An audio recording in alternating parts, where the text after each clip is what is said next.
नमस्कार दोस्तों, स्वागत है आपका इस नए वीडियो में। हमारी जिंदगी में कई बार हम खुद को एक मुश्किल घड़ी में पाते हैं। कई बार हमें बड़े फैसले लेने पड़ते हैं, लेकिन हमें यह नहीं पता होता कि वो सही है या गलत। क्या उस फैसले का परिणाम हमारे जीवन में खुशियां लाएगा या मुसीबत। लेकिन कई बार हमारे पास सही निर्णय लेने की सुझाव नहीं होते और हम जल्दबाजी में फैसला कर लेते हैं, और उन फैसलों की वजह से हमारी जिंदगी सुखमय हो सकती है या फिर हमारी जिंदगी नरक से भी बढ़कर हो सकती है। इसलिए सही फैसला लेने की क्षमता हमारे जीवन में सफलता हासिल करने के लिए आवश्यक है। तो चलिए आज की इस बोध कहानी के माध्यम से जानते हैं कि जीवन में सही फैसले कैसे लिए जाएं, और यह भी कि सही निर्णय लेने के तरीका कौन सा है। तो बिना किसी देरी के कहानी शुरू करते हैं दोस्तों। कई साल पहले की बात है।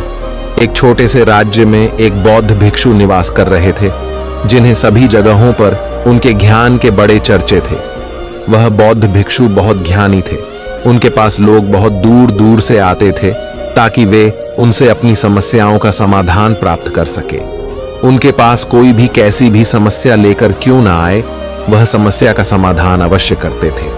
जब भी वह किसी की समस्या सुनते तो उस समस्या को बड़े ही ध्यान से सुनते, समझते, उसमें लीन हो जाते, और उसके बाद कुछ देर के लिए वह आंखें बंद करते और समस्या के बारे में अच्छे से सोच विचार करते और उसके बाद उसका समाधान देते। ऐसे में कोई भी व्यक्ति उनके बारे में केवल एक ही बात सोचता था, शायद इन साधु के पास कोई ऐसी चमत्कारिक शक्तियां हैं जिससे यह समाधान पूछते हैं और उसके बाद हमें वह समाधान बताते हैं। एक बार एक युवक ने उन महाराज से यह पूछ भी लिया, क्या आपके पास ऐसी कोई चमत्कारी शक्तियां हैं जिसके कारण आप हमारी समस्याओं का समाधान करते हैं, या आपके पास ऐसी कोई दिव्य दृष्टि है जिससे आप हमारी समस्याओं का समाधान खोज पाते हैं। उस युवक की यह बात सुनकर वह साधु जोर जोर से हंसने लगे, लेकिन उन्होंने उस युवक की बात का कोई जवाब नहीं दिया। उसके कुछ ही दिनों बाद उस राज्य में एक बड़ी अजीब सी घटना घटी। उस राज्य में एक बुढ़िया औरत रहा करती थी, जो अपने पूरे घर में अकेले ही रहती थी। उसका कोई न था। उस राज्य से होकर 4 मित्र अपने घर की ओर जा रहे थे। वे लोग दूसरे नगर में काम करके पैसा इकट्ठा करके अपने गांव की ओर जा रहे थे। ये बात बहुत पुराने जमाने की है, जब यातायात के साधन ना हुआ करते थे, इसलिए वे लोग पैदल ही यात्रा किया करते थे। इसी कारण वे चारों मित्र अपने अपने धन को इकट्ठा करके अपने गांव की ओर प्रस्थान कर रहे थे। उन चारों ने अपना अपना धन एक छोटी सी पोटली में रखा था, और उसी पोटली में उन सब की सारी कमाई थी। तभी उन चारों मित्रों में से एक मित्र कहता है, मित्रों, इस तरह से यदि हम अपना धन अलग अलग रखेंगे तो इससे हमारा धन चोरी हो सकता है। क्यों ना हम अपना सारा धन एक ही पोटली में रख दें, जिससे हम सब इस पर ध्यान भी दे सकेंगे और हमारा धन सुरक्षित भी हो जाएगा। और जब हम अपने गांव पहुंच जाएंगे तो हम वहां पर अपना अपना हिस्सा इसमें से ले लेंगे। उन तीनों मित्रों ने उस युवक की बात मान ली और वे सभी मिलकर अपना धन एक ही पोटली में रख देते हैं, और वे सभी मिलकर अपने गांव की ओर आगे बढ़ते हैं। चलते चलते काफी समय बीत चुका था और अब रात्रि होने वाली थी। तभी आगे चलकर रास्ते में उन्हें एक घर दिखाई दिया, जहां पर एक बूढ़ी औरत रहा करती थी। रात्रि का समय भी हो चुका था और उन चारों मित्रों को रात रुकने के लिए कोई ना कोई जगह की आवश्यकता भी थी। ऐसे में उन चारों ने मिलकर यह योजना बनाई कि वे लोग आज रात इसी घर में ठहरेंगे। इसलिए वे चारों लोग उस घर की ओर आगे बढ़ते हैं। उस घर का दरवाजा खटखटाते हैं। तभी सामने से एक बूढ़ी औरत दरवाजा खोलती है और उन चारों मित्रों में से एक मित्र हाथ जोड़कर उस बूढ़ी औरत से कहता है, माता जी, हम अपने गांव की ओर जा रहे थे, लेकिन यहाँ रास्ते में ही रात हो गई और अब हम इतनी रात में सफर नहीं कर सकते। इसलिए हमारी आपसे विनती है कि हम आपके यहाँ पर एक रात रुकना चाहते हैं। सुबह होते ही हम यहां से चले जाएंगे। उस बूढ़ी औरत ने काफी देर सोच विचार किया और उसके बाद वह बूढ़ी औरत कहती है, ठीक है, तुम सभी आज रात के लिए यहाँ पर रुक सकते हो। मुझे कोई दिक्कत नहीं, मैं खाना बनाने जा रही हूँ। कहो तो तुम लोगों के लिए भी बना दूं। उन चारों ने सहमति जताते हुए कहा, हाँ बिल्कुल। उसके बाद उन चारों मित्रों ने धन की पोटली उस बूढ़ी औरत को थमा दी और कहा, माता जी, इस पोटली में हमारे साल भर की कमाई है। हम चारों ने अब तक का अपना सारा कमाया हुआ धन इसी पोटली में रखा है और अब हम इसे आपको सौंपते हैं, क्योंकि यह हम चारों से ज्यादा आपके पास सुरक्षित होगा। हम बस इतना चाहते हैं कि यदि हम चारों में से कोई एक व्यक्ति से लेने आए तो आप इस पोटली को उसे मत देना जब तक कि हम चारों एक साथ इस पोटली को लेने न आए। तभी वह बूढ़ी औरत कहती है, ठीक है बेटा, यदि तुम चारों एक साथ आओगे तभी मैं इस पोटली को आपको सौंपेंगे। और वैसे भी आप लोग तो सुबह यहां से चले जाने वाले हैं। मैं आपको सुबह ही यह पोटली थमा दूंगी, वह धन की पोटली। उस बूढ़ी औरत को थमाकर चारों मित्र निश्चिंत हो जाते हैं कि अब उनका धन सुरक्षित है और वे लोग खाना खाकर सो जाते हैं। अगली सुबह जब वह चारों उठते हैं तो सभी लोग अपनी आगे की यात्रा के लिए तैयारियां शुरू कर देते हैं। उन चारों नौजवानों में से एक नौजवान थोड़ा सा बदमाश था। वह अपने उन तीनों मित्रों से कहता है, भाइयों, इस बूढ़ी औरत ने हमारी रात भर खातिरदारी की है, हमें अच्छा भोजन खिलाया, सोने के लिए अच्छी जगह दी, रात भर यहाँ सर छुपाने के लिए एक अच्छा मकान दिया और हमने अब तक उसके लिए कुछ नहीं किया। वह बूढ़ी औरत अकेले ही खेतों में काम कर रही है। क्या हम सभी यहाँ से जाने से पहले इस बूढ़ी औरत की मदद नहीं कर सकते? उस बदमाश नौजवान ने मन ही मन यह योजना बना ली थी कि वह किसी तरह से भी उस बुढ़िया से पोटली हासिल करके ही रहेगा। बाकी के तीनों मित्र उसकी बातों में आ जाते हैं और वे सभी मिलकर उस बुढ़िया की मदद करने अर्थात खेतों में काम करने के लिए चल पड़ते हैं। वे सभी मिलकर खेतों का काम कर ही रहे थे कि तभी वह बदमाश नौजवान अपने बाकी तीनों मित्रों से कहता है, मित्र, मुझे जोरों की प्यास लग गई है, मैं जरा उस बूढ़ी औरत से पानी मांगकर लाता हूं। वह बाकी मित्र भी अब काफी थक चुके थे, उन्हें भी जोरों की प्यास लगी थी, इसलिए वह तीनों मित्र उसे वहां से जाने की अनुमति दे देते हैं। जैसे ही वह बदमाश उस बूढ़ी औरत के पास पहुंचता है, वह उस बूढ़ी औरत से कहता है, माता जी, अब हम यहां से जा रहे हैं, कृपया करके हमारे धन की पोटली हमें वापस दे दें। इस पर वह बूढ़ी औरत कहती है, नहीं नहीं, जब तक तुम चारों एक साथ ना हो तब तक मैं वह पोटली किसी को नहीं दे सकती। तुम्ही ने तो कहा था कि जब तक हम चारों एक साथ ना हो तब तक यह पोटली किसी को नहीं देनी है। तभी वह बदमाश उन तीनों की तरफ इशारा करते हुए कहता, हे लाओ। उन तीनों ने सोचा कि हमारा मित्र हमारे लिए पानी लाना चाहता है, इसलिए वह हमसे आज्ञा मांग रहा है। तभी उन तीनों मित्रों ने इशारे में उस युवक से कहा, हाँ हाँ ठीक है, ले आओ। ये देख, उस बुढ़िया को यह लगने लगा कि अब ये चारों यहां से जा रहे हैं और ये अपनी पोटली मांग रहे हैं, इसलिए उस बुढ़िया ने वह कोट लाकर उस बदमाश के हाथों में रख दी और वह बदमाश उस पोटली को लेकर वहां से चला गया और बाकी के तीनों मित्र अपने खेत के काम में व्यस्त हो जाते हैं। कुछ देर के बाद जब वह तीनों खेत का काम करके वापस लौटते हैं और बुढ़िया से कहते हैं, माता जी, हमारा मित्र जो यहाँ पानी पीने आया था वह कहाँ गया? इस पर वह बुढ़िया कहती हैं, क्या वह पानी पीने आया था? पर वो तो कह रहा था कि हम चारों जा रहे हैं, कृपया करके हमारे धन की पोटली हमें थमा दें।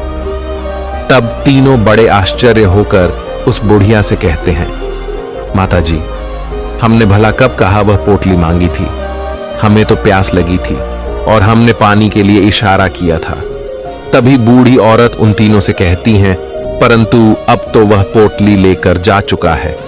तभी वह तीनों मित्र सर पकड़कर रोने लगते हैं और कहते हैं, माता जी, उसमें हमारा सारा कमाया हुआ धन था जो वह अकेले लेकर भाग चुका है। हमने तो आपको कहा था कि जब तक हम चारों एक साथ न आए तब तक आपको वह पोटली किसी को नहीं देनी है, फिर आपने ऐसा क्यों किया? इसमें आप ही की गलती है। हमने आपको उस पोटली की हिफाजत के लिए रखा था और आपने उसे एक ऐसे आदमी के हाथों में दे दिया जिसने हमारा सारा धन हमसे लूट लिया। हम बर्दाश्त नहीं करेंगे, हम राजा के पास जाएंगे और राजा से आपकी शिकायत करेंगे, न्याय की मांग करेंगे। अब तो इस बात का राजा ही फैसला करेंगे। तीनों नौजवान क्रोधित होकर राज दरबार में पहुंच जाते हैं और अपनी सारी समस्या उन राजा को बता देते हैं। जब वह राजा उन तीनों नौजवानों की बात ध्यानपूर्वक सुनता है तो वह तुरंत ही उस बुढ़िया को राज दरबार में पेश होने का आदेश देता है। राजा के आदेश पर राजा के सैनिक तुरंत ही उस बूढ़ी औरत को राज दरबार में पेश करते हैं और राजा भरी दरबार उस बूढ़ी औरत को दोषी करार कर देता है और कहता है, तुम्हें वह पोटली उस अकेले व्यक्ति को नहीं देनी चाहिए थी। जब उन्होंने तुमसे कहा था कि जब तक वह चारों एक साथ उस पोटली को लेने ना आए तब तक तुम्हें वह धन किसी को नहीं देना चाहिए था। इसमें तुम्हारी गलती है और अब तुम्हें इसका हर्जाना भरना होगा, तुम्हें इनका धन लौटाना होगा।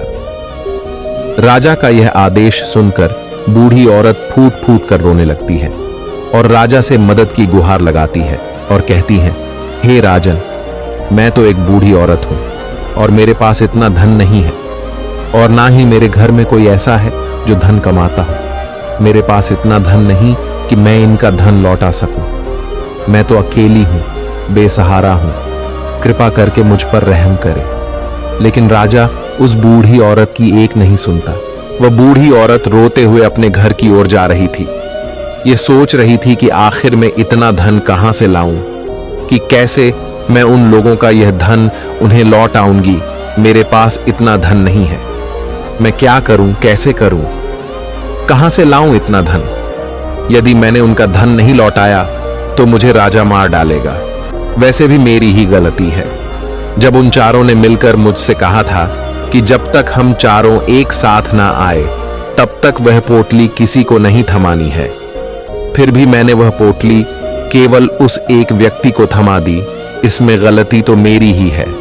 वह रोते रोते ये सारी बातें सोचते हुए अपने घर की ओर जा रही थी। तभी रास्ते में उस बूढ़ी औरत को वहीं संत मिले जो उस नगर में किसी भी समस्या का समाधान बड़ी ही सरलता और सहजता से करते हैं। उन्होंने उस बूढ़ी औरत से कहा, क्या बात है बेटी, क्यों रो रही हो?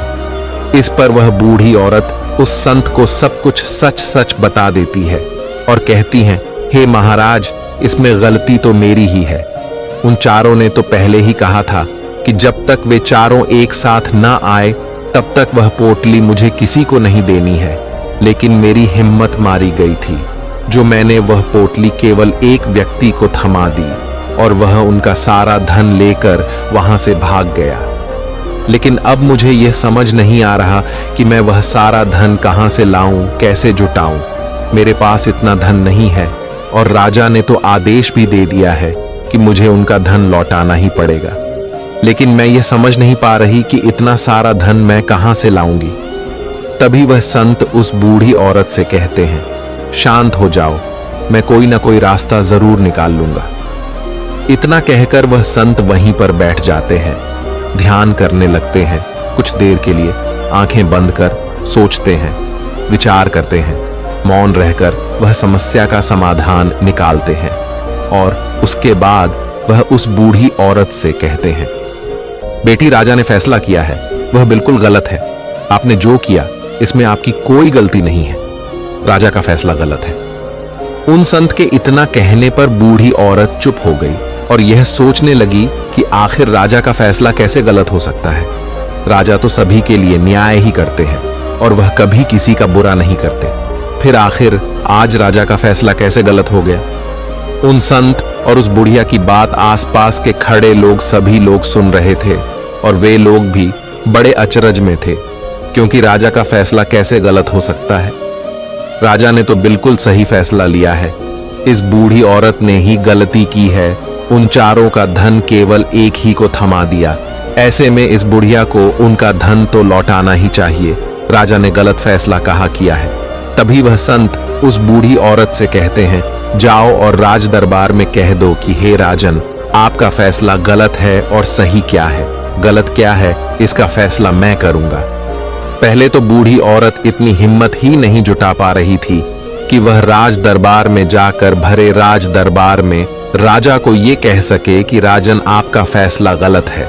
लेकिन जैसे तैसे उसने हिम्मत जुटाई और वह वापस राज दरबार लौटी। उसने डरते हुए भरे राज दरबार राजा से बड़ी थर्राती आवाज में कहा, हे राजन, आपने जो फैसला किया है वह फैसला गलत है। इतना कहकर उसने राजा को सारी बात सच सच बता दी। उस बूढ़ी औरत की बात सुनकर राजा बहुत क्रोधित हुआ। राजा ने उस बूढ़ी औरत से कहा, कौन है वह संत जिसने मेरे फैसले को गलत बताया है? क्या उन्हें नहीं लगता कि मैंने सही निर्णय लिया है? मैं हर रोज कई निर्णय लेता हूं, कई फैसले करता हूं, लेकिन आज तक कभी किसी ने मुझसे यह नहीं कहा कि मेरा फैसला गलत है। यदि उन संत ने मुझे सही फैसला न सुनाया, उन्हें फांसी की सजा दे दूंगा। यह बात पूरे नगर में फैल गई। सभी लोग यह जानने के लिए हैरान थे कि आखिर वह साधु ऐसा कौन सा फैसला सुनाने वाले हैं जो राजा से भी उचित होगा, जिसमें सबके लिए न्याय होगा। राजा ने अपने सैनिकों को तुरंत ही आदेश दिया कि जाओ और संत को राज दरबार में लाओ। राजा की आज्ञा के अनुसार वे सैनिक तुरंत ही उन संत को लेने के लिए निकल पड़े। वे लोग कुछ ही देर बाद उन संत को लेकर राज दरबार पहुंचे। राज दरबार में सभी लोग उपस्थित थे और सभी लोग उन संत के फैसले का इंतजार कर रहे थे। उन संत को देखकर राजा कहता है, महाराज, आपको ऐसा क्यों लगता है कि हमने जो फैसला किया है वह गलत है? इस बुढ़िया ने यह वादा किया था कि वह चारों लोगों को एक साथ ही वह पोटली जमाएगी, फिर आखिर उसने अपना वादा क्यों तोड़ा? इसने यह गलती क्यों की कि इसने केवल एक ही को पोटली थमा दी और वह उनका सारा धन लेकर यहां से भाग गया? तो क्या इसमें इसकी गलती नहीं है? क्या इससे इनका धन नहीं लौटाना चाहिए?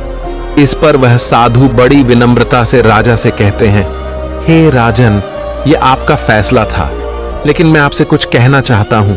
इस पर राजा कहता है, ठीक है, कहिए आप क्या कहना चाहते। इस पर वह साधु बड़ी विनम्रता से राजा से कहता है, हे राजन, जैसा कि वादा किया गया था कि पोटली एक साथ उन चारों को ही दी जाएगी, तो अभी तो ये केवल 3 है। चौथा कहां है? तो इनसे कहिए कि ये लोग यहां से वापस जाएं और अपने उस चौथे मित्र को यहां लेकर आए, तभी इनका धन वापस किया जाएगा।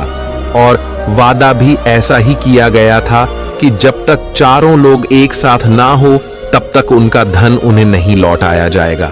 और यदि यह बूढ़ी औरत इन तीनों को धन लौटा देती है तो ये बूढ़ी औरत अपना वादा तोड़ देगी और ये सही नहीं है। इसलिए यदि आप चाहते हैं कि इनका धन लौट आया जाए तो पहले इनसे कहिए कि ये लोग जाएं और अपने उस चौथे मित्र को यहां पर वापस ले आए। उस राज दरबार में हर कोई इस बात को सुनकर बहुत खुश हुआ। सभी ने उन संत की बहुत तारीफ की। राजा भी उन संत के इस फैसले से पूरी तरह से सहमत था। राजा तुरंत ही उन संत के सामने सिर झुका लेता है और हाथ जोड़कर उनसे कहता है, हे महाराज, आपका यह फैसला इतना सही कैसे हो सकता है? आखिरी बात मेरे दिमाग में आई क्यों नहीं? मैंने इस बात को इस तरह से सोचा क्यों नहीं? तभी वह साधु उस राजा से कहते हैं, हे राजन, आपके पास और भी काम होते हैं। आप दिन भर व्यस्त रहते हैं और आपको जल्दबाजी में फैसले लेने पड़ते हैं।